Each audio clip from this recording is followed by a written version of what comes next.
option 1, 872. Bracket 27295, bracket 27295, Cooper 83, 710, Cooper 83, 710. Latimer 88, 979, Latimer 88, 979. Barrier 633, 44, Barrier 633, 44, what type of things you think are needed within the prison in terms of reform?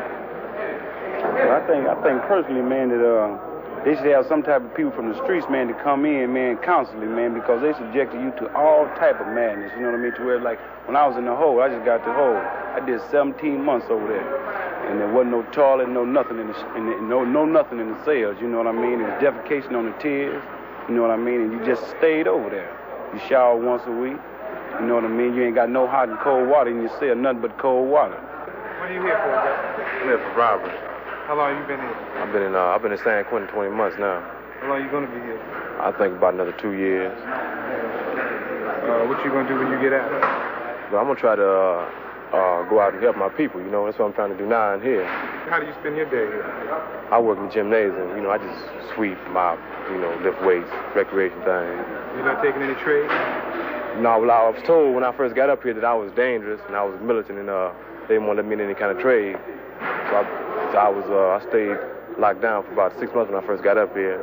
And then they finally let me get a job in the gym, but they told me I couldn't get anything else. They told me the bakery had a year waiting list. So I went to board, and board, you know, they're gonna let me get a transfer now. But it's cold up here, bro. You know, I mean, you get no press all kind of ways. Every step we try to make to advance ourselves is contrary to them. We are racist. You know, we revolutionaries because of what we believe. You know, I mean, what they're trying to do is stomp out our beliefs. You know, they want us to advance no kind of way. What kind of changes you want to see inside the prison? I want to see the whole thing change. I mean, the whole administration. I think they should get people who are qualified to work here. I mean, people with college educations who can understand people. More brothers. I mean, it's a cutback. We just had a safety meeting. It's a cutback on our black counselors now who's supposed to come in and counsel us, you know. It's a cutback on our legal materials. It's a cutback on everything. What about you, brother? Well, see, it's all type of forms of intimidation that they use against people here to repress their ideas and thoughts. Just for thinking. You know, if you think in a positive manner, it's a danger to the security of this institution, which they're going to take some type of action behind you for this alone. Today, they just shook the Brothers House down for black material, black literature, dealing with just plain articles, you know. We're not allowed to voice our opinions. I was locked in the hole for a poem I wrote. You know, I was denied a year at the board for a poem I wrote. This is all because of the way I think, because of my ideas, you know, and they're frightened that the black man here in the jail will get together and try to do something to change his condition. You think you have any problems because you gave this interview? Well, brother, I really don't know. Like I said, I always expect the worst and hope for the best. Me, because like I said, I was locked down for a poem I wrote, you know. So behind this interview, it's not no telling what might happen. Letters from prisoners and pressures from the Soledad Brothers Defense Committee led to an investigation by a caucus of black California legislators on conditions inside. How long you been here? I've been in San Quentin for about 5 years. How long you gonna be here? I don't know. What you in for? Armed robbery. What type of changes would you like to see inside the prison? I'd like to see it, this prison system here totally eradicated. This thing they have going here as a prison is a concentration camp, man. That's all I see it as. They got blacks coming in here for petties with a pride, for spitting on the sidewalk. I mean, half the brothers in here, man, you know, are in here because they're poor. This is the only reason that they're in the penitentiary. If they had some money, were able to acquire legal aid or something, they wouldn't be in the pen in the first place, you know. Like myself, half of us got railroaded here, didn't know what we was doing, made little old funny deals with the DAs and everything, and ended up in the pen, you know.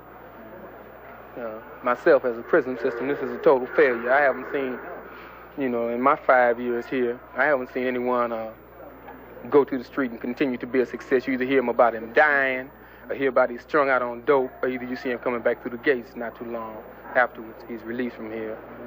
Political prisoner, as far as any black man who is aware of himself and aware of the things that's going down out there in the streets today is a political prisoner, you know. Because this is what they're down on the people at the board for now. When you go to the board, they're not asking you, where's the clean time, how much clean time you have, how much time you have with a write-up. They're asking you, what do you think about the Black Panther Party? What do you think about Huey Newton, the Adult Authority Board, the Parole Board? What you think about the Huey Newton? What do you think about the Black Panthers, you know what I mean? Why are you a Muslim? Why do you have this outlook? Do you advocate killing white people? And all this stuff like this here, you know. All the, right. All the questions they ask you have a political tinge and hue to them, you know. This is all. Everybody here who's aware of itself it's a farce, man, you know. All this. That's all I see, man, is oppression, you know. That's all I see, another form of genocide. That's all I see. Dealing with some of the oppressive methods of discriminatory and racist practices that is practiced here, dealing with self-advancement through education, we come together primarily in order to educate our brothers into a revolutionary culture vein. It's because this educational system, if we did want it to participate, they won't let us participate because it's discriminatory and it's racist.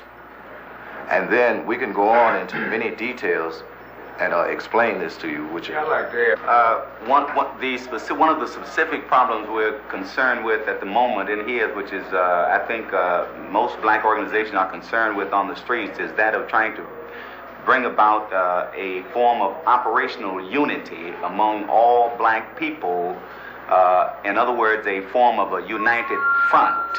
We're trying to get rid of the tokenism that is involved here. We're trying to be more relevant and stop trying to fool ourselves into thinking we can go back out into society and become a part of something that is crumbling. We want the support of all the black businessmen out there, of the lawyers, of anyone who's in a position of expertise to come in here and check things out. Brothers are getting arbitrarily harassed on the yard every day. They're taken to the holes, you understand? Our haircuts, you understand me? They complain about our hair, you know, things of this nature. We can't have literature. We can't support our brothers. We can't say black power right on, you know. We can't relate to our own lifestyles within the penitentiary. We have to relate to some automatic prison robot. You see? We can't even buy black products from the canteen. We got to sit back and suffer with VO5 and suntan lotion. Brothers, we don't need no suntan lotion. What we need is black products. They took brothers to the hole for saluting George Jackson. You see? Took him to the hole, man, for saluting the brother when he come out in the yard to go for a visit. And these are the things that's happening to us, man. And our people out there, man, they don't even relate to this, man. You know? For instance, like when a man sits back and tells you that you cannot have a natural comb, that you cannot grow your hair, the first thing he's telling you is that you don't even exist to him. You see what I mean? So if you don't even exist, and you ask yourself the question, what are you doing here in the pen? So what are our people doing to alleviate this whole situation, period? Like a lot of people out there are in positions to, if not do something, at least investigate this matter and make these things known and carry these things throughout the community so that people will understand that people in here have relegated themselves past the so-called criminal point, shall we call it. In other words, like the whole question of criminality, like in the brother Ruchell McGee's case. Now this brother was given life for a so-called $10 robbery and a kidnap. This brother's been down 7 years. You see what I'm talking about? Does $10 relegate a man to be in a position to do 7 years in the penitentiary? That is genocide in itself. You may rest assured this concrete and steel and uncooked beans. Can you dig what I'm talking about? This prison right here, this pit of hell, is not going to never kill self-advancement through education. Every black man throughout this nation's idea of taking care of real righteous business. Because we know all of us brothers are fully aware that our sisters and brothers in the north and south and east and west are suffering from human dignity and self-respect. And we're definitely going to take care of that.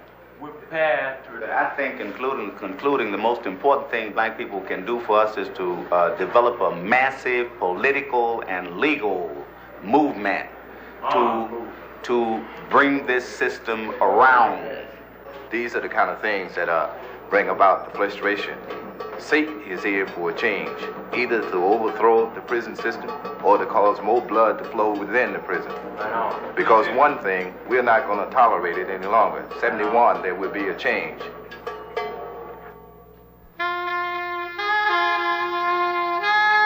For anyone, confinement in prison is an endless nightmare. For black people, it's that and more. They're called correctional institutions. Yet, as several inmates pointed out, it's the conditions inside prisons which need the most correction. The complaints of brothers in Soledad and San Quentin can be heard in penitentiaries all over America. and reflects the feelings of many black people, that such injustice is deeply embedded in this country and a result of institutionalized racism. Those familiar with prison conditions say change will come when black people and others concerned lend support to the brothers in every prison and make sure that our representatives also represent these forgotten black men. Finally, we must answer the imprisoned sisters and brothers who ask, where is justice? You know, the question